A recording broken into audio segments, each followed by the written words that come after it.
Good morning, Masters. Thank you so much for joining. Today, I want to share some very inspiring real stories of people who used the power of their own thoughts and emotions and beliefs to transform their lives.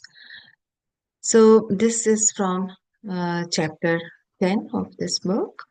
And in this book, Dr. Dispenza talks about people healing not by medicine, but by changing their minds, and how science is actually starting to show proof of it.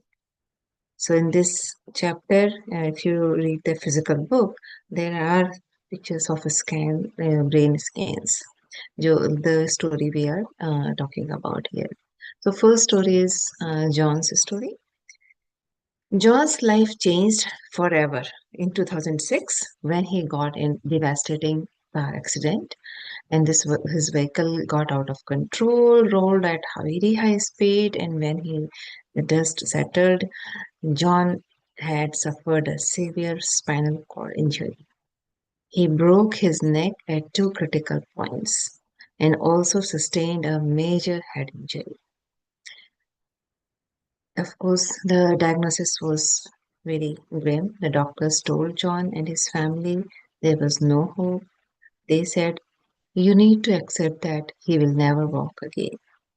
He will be paralyzed for life with very little to no use of his arms or hands." That was the case. As you can imagine, this was a very devastating news for him and his family. Every conversation with the medical team reinforced this message. It's time to move on. This is your new reality. But there is the imaging part. John and his wife, they refused to accept that this would be the end of his story. Deep down, something inside them knew there was more possibility, even if no one around them believed it. But both of them, they didn't accept it that the truth. They knew there is something more. There is some possibility.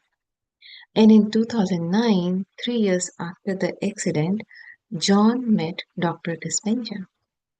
And this is where things began to shift. So Dr. Dispenza introduced him to the idea of neuroplasticity that we have discussed in previous chapters. And in this, the brain's ability to rewire and reorganize itself. And he explained that when you combine focused intention with elevated emotions like joy, gratitude, and love, you can actually begin to influence your brain and body in measurable ways. There are evidence you can measure that, by with the brain scans. So that's what Dr. Dispenza told him, and John decided to commit to the meditation practices. And Dr. Dispenza thought, even though at first it seemed possible, and here is where the story gets interesting. After just 4 days of meditation, yes, just for 4 days, masters, new brain scans showed that area of John's brain that had been practically shut down since the accident were starting to come back online. The parts responsible for movement, awareness, and coordination were beginning to wake up. It wasn't overnight and it was not magic, but over time, as John stayed consistent with his meditations, imagining himself healed, feeling the emotions of already being whole, his brain began to reorganize itself. Neuroplasticity started working in his case. He slowly started to regain control over his body. He was able to stand with some assistance initially. Then he began walking short distances with support. And eventually he started working out at the gym. He could move his legs now. He can control his body and even work on strength training as well. His doctors were stunned. They kept repeating, "This is medically impossible. We have never seen anything like this in a spinal cord injury patient." But John had done something extraordinary. What was that? He believed in the unknown. As Dr. Dispenza says in his book, the moment you know what's happening, it's all over. The unknown is beyond our comprehension. Welcome it. And that's exactly John did. He stopped trying to figure out how it would happen. He forgot his past. He didn't need to know the details. He just trusted in the process, stayed committed, and kept showing up for his meditations every single day. Today, John isn't just surviving, he is living. He has regained much of his independence, continues to heal, and most importantly, he now feels alive again. His story is a beautiful reminder that sometimes what seems impossible can become possible. And when we dare to believe in something greater than what our current reality tells us. So that was John's story. Then Dr. Dispenza shares another story about Kathy. Kathy was the kind of person many of us can relate to, or maybe even aspire to be on that outside. So she was a high-powered CEO, a successful attorney, a loving wife and mother, and she was always on the go, juggling a million responsibilities, constantly thinking, planning, and organizing. Right? That's what most of us try to do. We have million responsibilities and we are planning, okay, what we have to do next, what we have to do next. The same thing she was doing. But while everything on the surface looked impressive, underneath, Kathy was running on empty. Her brain never shut off. She described it like an endless loop of thoughts, always worrying, analyzing, trying to predict every outcome, what will happen next. Always one step ahead, but never in the present moment. She was anxious, exhausted, frankly, she was stuck in survival mode, like many of us. She thought this was just how life worked. This world expected her to be this way, and over time, this became normal for her to live in a state of high stress and tension. Because after some time, we realize, this is the reality. We have to live like this. Then one day, Kathy discovered Dr. Dispenza's work. She attended one of his meditation retreats, and for the first time in her adult life, she slowed down. She learned how to quiet her busy mind, how to let go of over analyzing every single details, and to drop into the present moment. Something she admitted she hadn't done in years. Now, here is where it gets very interesting. Before the retreat, Dr. Dispenza's team took a brain scan of Kathy. The results were exactly what you would expect from someone stuck in constant overdrive. Her brain was lit up in the high beta frequencies. Before meditation, this scan is the kind association with anxiety, stress, and high alert states. So before meditation, she's in high beta frequency, and that is associated with anxiety, stress. It was completely out of balance, incoherent, and working way too hard. In simple terms, you can say her brain was exhausted, anxious, and overstimulated. But after just a few days of meditation, everything changed. They scanned her brain again, and the difference was amazing. The overactive high beta waves had calmed down. Her brain was balanced, coherent, and operating in a relaxed, peaceful state. And the beautiful part is, it wasn't just a temporary shift. Kathy felt the change within herself too. For the first time in years, she said she felt real peace. Her mind was clear. The constant chatter stopped. And what surprised her most was this: the answer to the problems she used to obsess over, the decisions, the stresses, the endless to do lists, they started coming to her naturally and effortlessly, not by overthinking, but by calming her mind and listening to her heart. She realized she didn't have to control everything to feel safe or successful. By slowing down or becoming present, she could make better decisions with more clarity and more confidence. Today, Kathy still meditates daily, and she says when life gets busy and she feels tempted to skip it, that's the exact moment she makes time for it because she knows how important it is to stay connected to that calm, centered part of herself. Her story reminds us that you don't have to leave your career, your family, or your busy life behind to find peace. It's already within you.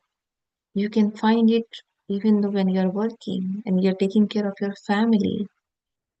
You just have to quiet the noise long enough to hear it. And like Kathy discovered, peace doesn't come from fixing everything outside of you. It comes from changing what's going on inside. So her story also tells us like how you should be continually engaged in this activity. If you stop doing meditation, then you won't see the change continuing. We have another story from Bonnie. Bonnie suffered from severe menstrual problems and fibroid tumors for years, and doctors told her it was just part of life and it wouldn't get better. At a meditation workshop, she had a powerful experience, a moment where she felt light flood into her body and heard the words, I am loved, blessed, and not forgotten. And in that moment, her brain shifted, her body responded, and by the next day, the excessive bleeding stopped. Months later, she continued to have normal cycles, no pain, and was healthier than she had been in years. There is another story from Holland. So, an artist from Holland, Genevieve, entered such a blissful and state during meditation that it showed up on her brain skin. It showed on her skin as a massive burst of energy. If a doctor had seen the skin alone, they might have thought she was having a panic attack. But in fact, she was in sheer joy, tears running down her face, completely in love with life. And months later, those brain changes stuck. She felt more loving, peaceful, and connected to everything. Maria's story is similar. She had a full Kundalini awakening. It is a Kundalini awakening is a surge of energy through her body during meditation. Her brain waves tripled in activity, yet she felt calm, joyful, and deeply connected. She continues to have these mystical experiences and says she feels healthier, more whole, and alive. So, what's the point of all this? It's this: when we combine clear intention of what we want with strong elevated emotions like joy, love, gratitude, and belief, we can literally change our brain and body. We don't have to wait for life to get better to feel better. When we feel better first, when we live in gratitude and joy as if our healing or dream has already happened, our body begins to respond. As Dr. Dispenza writes, when you place your attention on a possibility in the quantum field and give it your energy, you begin to bring that potential into reality. In other words, what you focus on grows. When you believe in your healing, in your own new life, and live from that feeling, you become the placebo. So, these people, they aren't different from you or me. They just learn to tap into the power within them, and we can too. So, I invite you today to think about one area of your life that you would like to transform. And remember, you don't have to know how it will happen. Don't analyze that. You just have to welcome the unknown and believe it's possible because it is. So, in that, I will stop here and thank you so much for listening. And I hope you will join me again tomorrow. Now, let's sit comfortably and enjoy the meditation together. So, everyone, please sit very comfortably, relaxed, and cross your feet, clasp your hand, close your eyes. If you are wearing glasses, please remove them now and take a deep breath in and out. Take another deep breath in and out. Start focusing on your normal, natural, calmer breath.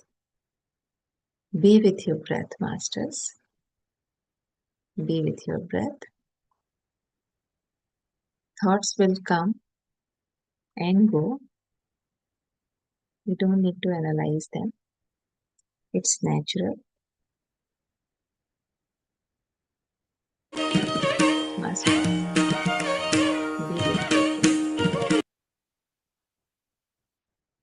be with your breath, masters. Be with your breath.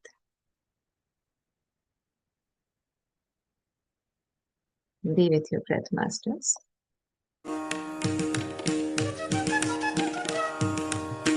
Now for next 45 minutes.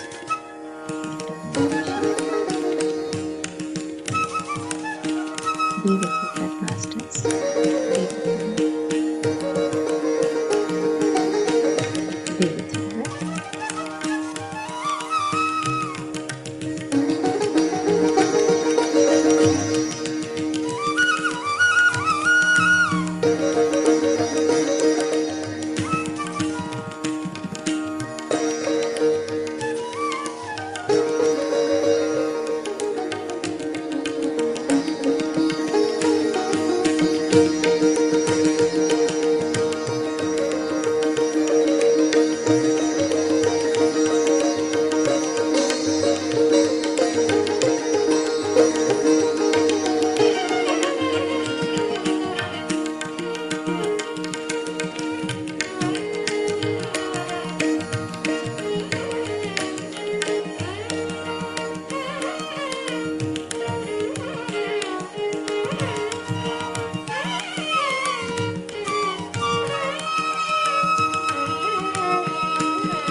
Last 5 minutes, Masters. Be with your breath. Be with your breath, Masters.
Last 1 minute, masters.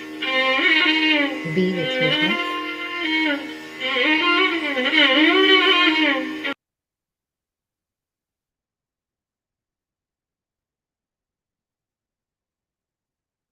Last 30 seconds, masters.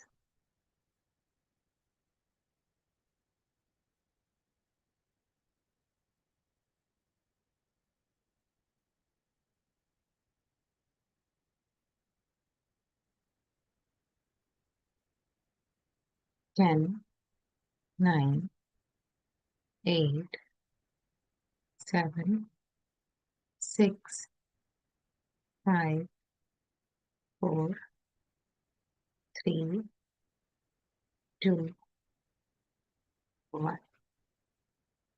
Now, very slowly, very gently, bring your awareness back to your body. Slowly put your palm on your closed eye. Blink your eyes slowly and open them. Look at your palm with big smile and thank yourself. Thank you, masters. Thank you, thank you, thank you. If you have any question or any comment or you want to share anything, please do so. Just unmute yourself and share with us.